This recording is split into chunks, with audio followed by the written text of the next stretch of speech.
शांति। आज 25 जनवरी 2022 की बाबा की साकार मुरली है। मुरली की महावाक्य है, मीठे बच्चे, यह तुम्हारी वानप्रस्थ अवस्था है, इसलिए एक बाप को याद करना है, निर्वाण धाम में चलने की तैयारी करनी है। प्रश्न है, बाप के पास किस बात का भेद नहीं है? उत्तर है, गरीब व साहूकार का। हर एक को पुरुषार्थ से अपना ऊंच पद पाने का अधिकार है। आगे चल सबको अपने पद का साक्षात्कार होगा। बाबा कहते हैं, मैं हूँ गरीब निवाज, इसलिए अभी गरीब बच्चों की सब आशाएं पूरी होती हैं। यह अंतिम समय है, किसकी दबी रहेगी धूल में। जो बाप को इंश्योर करते हैं उनका सफल होता है। गीत है, आखिर वह दिन आया आज। ओम शांति। इसका अर्थ तो बिल्कुल सिंपल है। हर एक बात सेकंड में समझने की है। सेकंड में बाप से वर्षा लेना है। बच्चे जानते हैं कि बेहद का बाप आ गया है, परंतु यह निश्चय भी कोई कोई को स्थायी बैठता नहीं है। जैसे लौकिक संबंध में माँ को बच्चा पैदा होता है तो झट समझ जाता है कि यह जन्म दे और पालना करने वाली है, तो यह भी झट समझना चाहिए ना। अब तुम बच्चे जानते हो, भक्ति के बाद ही भगवान आते हैं। अब भक्ति कितना समय चलती है, कब शुरू होती है, यह दुनिया में कोई नहीं जानते सिवाय तुम बच्चों के। तुम बता सकते हो भक्ति कब से शुरू हुई? मनुष्य तो कहेंगे परंपरा से चली आती हैं। ज्ञान और भक्ति दो चीज़ें ज़रूर हैं।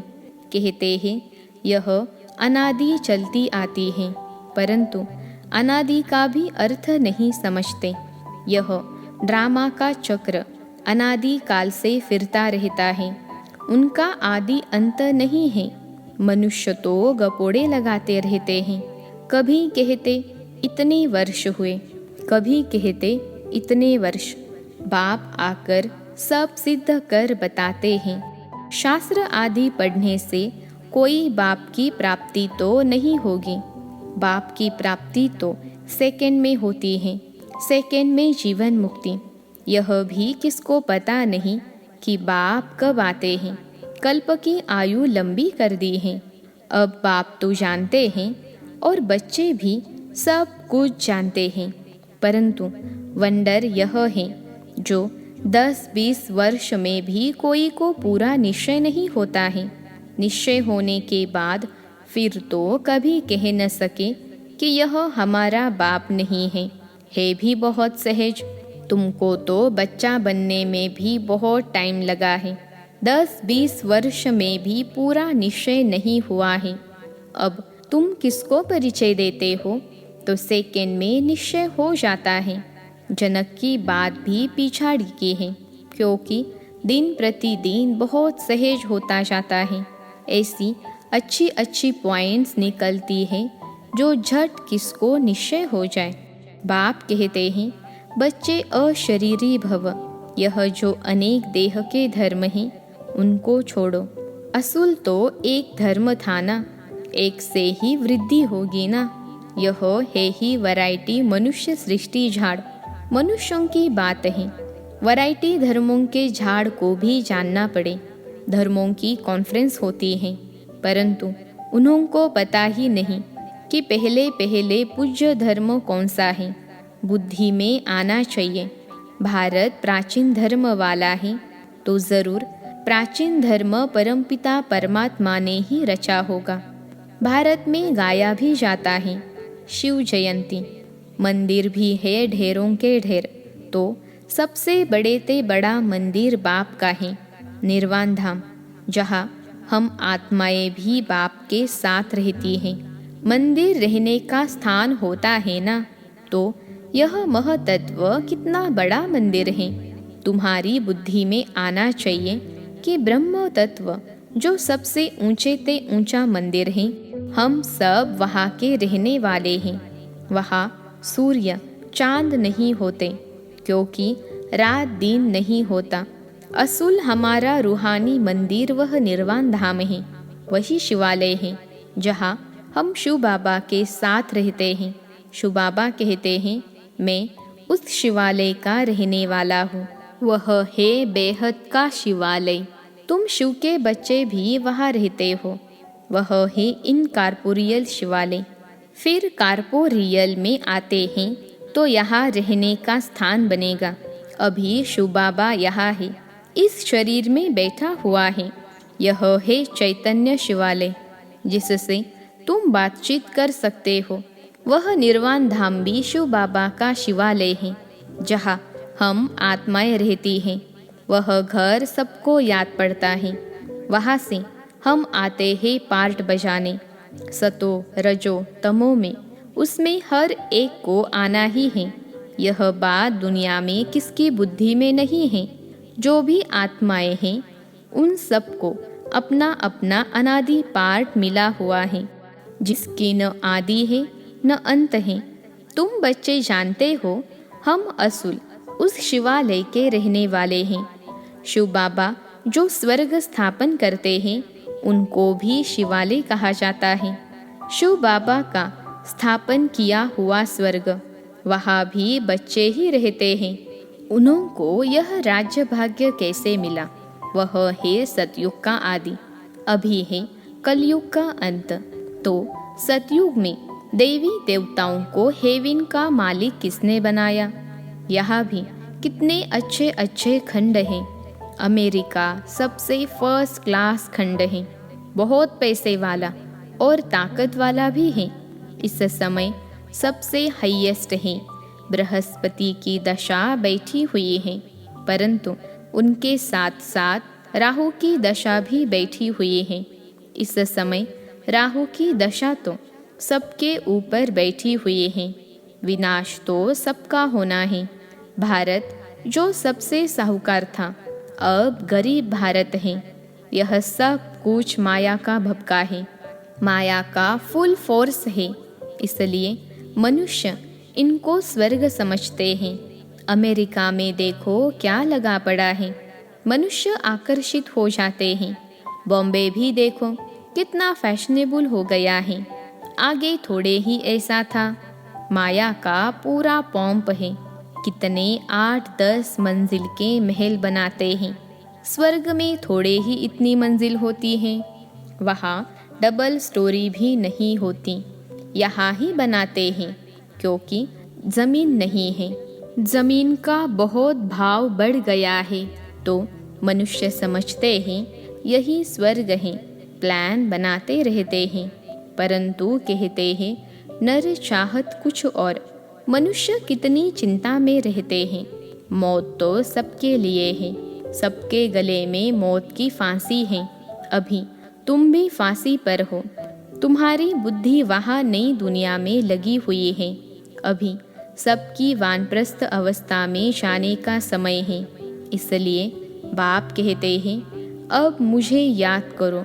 मैं खुद तुमको डायरेक्शन देता हूँ कि तुम सबकी वानप्रस्थ अवस्था है। मैं सबको लेने आया हूँ। मच्छरों सदृश तुम सबको जाना पड़ेगा। 84 जन्मों का चक्र पूरा हुआ। अब मुझे जीते जी याद करो। हम जीते जी स्वर्ग में जाने लिए तैयार बैठे हैं, और कोई भी स्वर्ग में जाने के लिए तैयारी नहीं करते। अगर स्वर्ग जाने की खुशी हो तो फिर बीमारी में दवाई आदि भी न करें। तुम जानते हो, वह स्वर्ग में तो जाते नहीं हैं। अब हम स्वीट होम में जा रहे हैं। वह ही गॉड फादर का होम अथवा रूहानी शिवालय। फिर सतयुग को जिस्मानी शिवालय कहा जाता है। उस स्वर्ग में जाने के लिए हम पुरुषार्थ कर रहे हैं। बाबा ने समझाया है, ब्रह्मा का दिन और ब्रह्मा की रात मशहूर है। जब रात पूरी होती है तो मैं आता हूँ। लक्ष्मी नारायण का दिन और रात नहीं कहेंगे, भले ही वही, परंतु ब्रह्मा को दिन और रात का ज्ञान है। वहाँ लक्ष्मी नारायण को यह ज्ञान नहीं। इसलिए ब्रह्मा और ब्राह्मण ब्राह्मणियाँ समझते हैं कि शिव की रात्रि कब होती है। दुनिया तो इन बातों को नहीं जानती। शिव है निराकार, वह कैसे आए यह भी पूछना पड़े ना। शिव जयंती पर तुम बहुत सर्विस कर सकते हो। राजधानी स्थापन हो रही है। अभी बहुत छोटा झाड़ है और इस झाड़ को तूफान आते हैं, और झाड़ों को इतने तूफान नहीं आते। उसमें तो एक के पिछाड़ी और सब आते जाते हैं। यहाँ तुम्हारा नया जन्म है। माया के तूफान भी सामने खड़े हैं, और किसको तूफान का सामना नहीं करना पड़ता। यहाँ धर्म की स्थापना में माया के तूफान आते हैं। बहुत ऊंची मंजिल है। विश्व का बादशाह बनना कोई नई बात नहीं है। अनेक बार तुमने इस तूफान से पार होकर अपना राज्य भाग्य लिया है। जो जिस रीति पुरुषार्थ करता है उनका साक्षात्कार होता जाता है। जितना आगे चलेंगे तुमको साक्षात्कार होगा कि यह कौन सा पद पाएंगे। मालूम तो पड़ता है ना कि यह कैसा पुरुषार्थ करता है। गरीब अथवा साहूकार की बात नहीं है। गीत भी सुना कि आखिर वह दिन आया, गरीब निवाज बाबा आया। बाबा कहते हैं मुझे कोई साहूकारों को धन नहीं देना है, वह तो है ही साहूकार। उन्होंने लिए तो स्वर्ग यहाँ है। करोड़पति हैं। आगे करोड़पति कोई मुश्किल होता था। अभी तो करोड़ मनुष्यों के पास दीवारों में छिपे पड़े हैं, परंतु यह किसके काम आने नहीं है। पेट कोई ज़्यादा नहीं खाता है। ठगी से पैसे इकट्ठे करने वालों को नींद नहीं आती होगी। पता नहीं कहाँ गवर्नमेंट छापा न मारे। बाप कहते हैं याद रखना यह अंतिम समय है। अब किसकी दबी रहेगी धूल में। सफली होगी साई जो खर्चे नाम धनी के। धनी तो अब स्वर्ग का मालिक बनाते हैं। अब तुम बाप के पास अपने को इंश्योर करो। मौत तो सामने खड़ा है। सब आशाएं तुम्हारी अब पूरी होती हैं। बाप गरीबों को उठाते हैं। साहूकार का 1000, गरीब का 1 रुपया, एक समान अक्सर करके गरीब ही आते हैं। किसका 100 पगार, किसका 150। दुनिया में मनुष्यों के पास तो करोड़ हैं। इन्हों के लिए यह स्वर्ग है। वह कभी नहीं आएंगे, न बाबा को दरकार है। बाबा कहेंगे तुम भल अपना मकान आदि बनाओ, सेंटर खोलो। हम पैसा क्या करेंगे। सन्यासी लोग तो बहुत फ्लैट आदि बनाते हैं। उनके पास बहुत मिल्कियत रहती है। यह रथ भी अनुभवी है। अब मैं आया हूँ गरीबों को साहूकार बनाने, तो अब हिम्मत करो। करोड़पति जो हैं उनके पैसे कोई काम में आने वाले नहीं हैं। यहाँ पैसे आदि की कोई बात नहीं। बाप सिर्फ कहते हैं मन मना भव, खर्चे की बात नहीं। यह मकान बनाया है, वह भी बड़ा सिंपल, सो भी अंत समय तुम्हारे ही रहने के लिए है। तुम्हारा यादगार यहाँ खड़ा है। अभी फिर चैतन्य में स्थापना कर रहे हो, फिर यह जड़ यादगार खलास हो जाएंगे। तुमको यह लिखना चाहिए कि आबू में आकर जिसने ये मंदिर नहीं देखा और इन्हों के ऑक्यूपेशन को नहीं जाना तो कुछ नहीं देखा। तुम कहेंगे हम वही चैतन्य में अब बैठे हैं, इन जड़ चित्रों का राज समझा सकते हैं। कहेंगे यह हम हैं, हमारा जड़ यादगार बना हुआ है। वंडरफुल मंदिर यह है। वंडर है ना। मम्मा बाबा और बच्चे यहाँ चैतन्य में बैठे हैं, वहाँ जड़ चित्र खड़े हैं। मुख्य है यह शिव, ब्रह्मा, जगत अम्बा और लक्ष्मी नारायण। कितना अच्छी रीति समझाते हैं, फिर भी बाप का बन और बाप को फारकती दे देते हैं। यह भी कोई नई बात नहीं। बाप का बन फिर भागंती हो जाते हैं। भागंतियों का भी हम चित्र रख सकते हैं। अगर पक्का निश्चय है तो अपना राजाई का चित्र बना लो, तो स्मृति रहेगी। हम भविष्य में डबल सिरताज स्वर्ग के मालिक बनेंगे। अगर बाप को छोड़ दिया तो ताज गिर पड़ेगा। यह बड़ी वंडरफुल बात समझने की है। बाप को याद करो, उनसे ही वर्षा मिलता है, उसको ही सेकंड में जीवन मुक्ति कहा जाता है। भविष्य के लिए बाबा तुमको लायक बना रहे हैं। मनुष्य दान पुण्य करते हैं दूसरे जन्म के लिए, वह है अल्पकाल की प्राप्ति। तुम्हारी तो इस पढ़ाई से भविष्य 21 जन्मों के लिए प्रारब्ध बनती है। कोई इस माता पिता की आज्ञा पर पूरा चले तो एकदम तर जाए। माता पिता भी खुश होंगे। अमल में नहीं लाते हो तो पद भी कम हो जाता है। शिव बाबा कहते हैं, मैं निष्कामी हूँ, अभोक्ता हूँ, मैं यह टोली आदि कुछ भी नहीं खाता हूँ। विश्व की बादशाही भी तुम्हारे लिए है, यह खान पान भी तुम्हारे लिए है। मैं तो सर्वेंट हूँ, मेरे आने का टाइम भी मुकर्रर है। कल्प कल्प अपने बच्चों को राज्य भाग्य देकर मैं निर्वाण धाम में बैठ जाता हूँ। बाप को शल कोई न भूले। बाप तो तुमको स्वर्ग की बादशाही देने आए हैं, तो भी तुम उनको भूल जाते हो। किसको बाप का परिचय देने का भी बहुत सहज तरीका बताया है। पूछो, परमपिता परमात्मा से आपका क्या संबंध है? प्रजापिता ब्रह्मा से आपका क्या संबंध है? दोनों बाप हैं। वह निराकार, यह साकार। बाप को सर्वव्यापी कहने से वर्षा कैसे मिलेगा? श्रीमद् भगवान की मिलती है। श्रीमद् से ही तुम श्रेष्ठ से श्रेष्ठ बनते हो। अच्छा, मीठे मीठे सिखिलते बच्चों प्रति माता पिता बाप दादा का याद प्यार और गुड मॉर्निंग। रूहानी बाप की रूहानी बच्चों को नमस्ते। हम रूहानी बच्चों की रूहानी माता पिता बाप दादा को याद प्यार, गुड मॉर्निंग और नमस्ते बाबा नमस्ते। धारणा के लिए मुख्य सार। पहली पॉइंट है, माया के तूफानों को पार करते हुए बाप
जो पुरुष यानी आत्मा समझ इस रथ यानी शरीर द्वारा कार्य कराते हैं, वही सच्चे पुरुषार्थी हैं। आज के योग अभ्यास की पॉइंट है, लवलीन स्थिति का अनुभव करो। सेवा व स्वयं की चढ़ती कला में सफलता का मुख्य आधार है। एक बाप से अटूट प्यार, बाप के सिवाय और कुछ दिखाई न दे। संकल्प में भी बाबा, बोल में भी बाबा, कर्म में भी बाप का साथ। ऐसी लवलीन स्थिति में रहें। एक शब्द भी बोलेंगे तो वह स्नेह के बोल दूसरी आत्मा को भी स्नेह में बांध देंगे। ऐसी लवलीन आत्मा का एक बाबा शब्द ही जादू मंत्र का काम करेगा। अच्छा, ओम शांति।